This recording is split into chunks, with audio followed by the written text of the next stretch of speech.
Hi, my name is Adam. I'm here with my friend Julia. We are at the Cover Conference at Notre Dame 2010. And Julia's here as a participant, and I wanted to ask Julia a few questions. Julia, thanks for being with us. Pleasure to be here. I hear that you met Rene Girard a couple years ago. Would you mind telling our audience about that experience? Well, I stumbled across Girard's work preparing for a class and went to Riverside, California to the COV&R conference, had lunch with Rene Girard because I had just read his book, The Scapegoat, and wanted to know why he only had one line that talked about African Americans.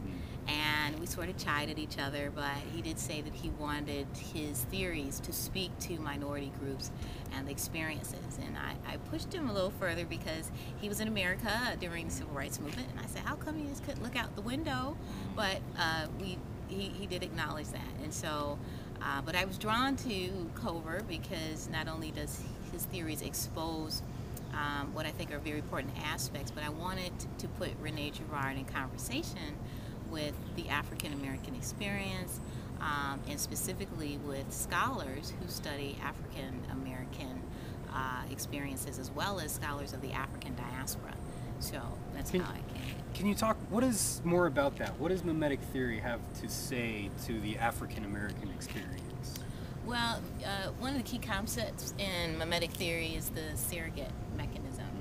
And I argue that the surrogate mechanism is a fundamental part of the realities of African Americans, especially if you look at the period after Reconstruction with the lynchings. I study lynchings, and so I use mimetic theory to talk about the ways in which communities scapegoat others because they stand out, and black bodies have always stood out in significant ways in that respect.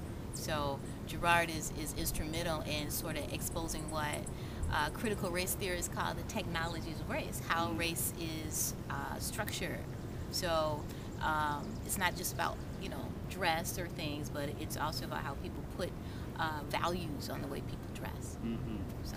And what do you think it is about the African American experience that can speak to mimetic theory?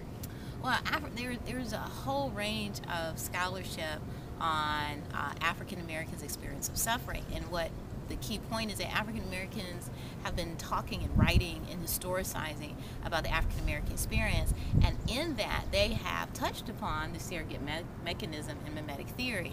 So what they fall short of is a theoretical apparatus akin which Girard sort of picks up. Now that doesn't say scholars in American and African American studies and the studies of diaspora don't have theoretical apparatuses. I'm just saying that when they talk about suffering and violence, and when race is intersected with that, then Girard really kind of picks off and gives a sort of more solid framework by which to house those types of conceptualizations. That's wonderful. Well, yeah. Julia, thanks for sharing your comments with us. All right. Well, thank you for really appreciate it. Inviting me. Yeah.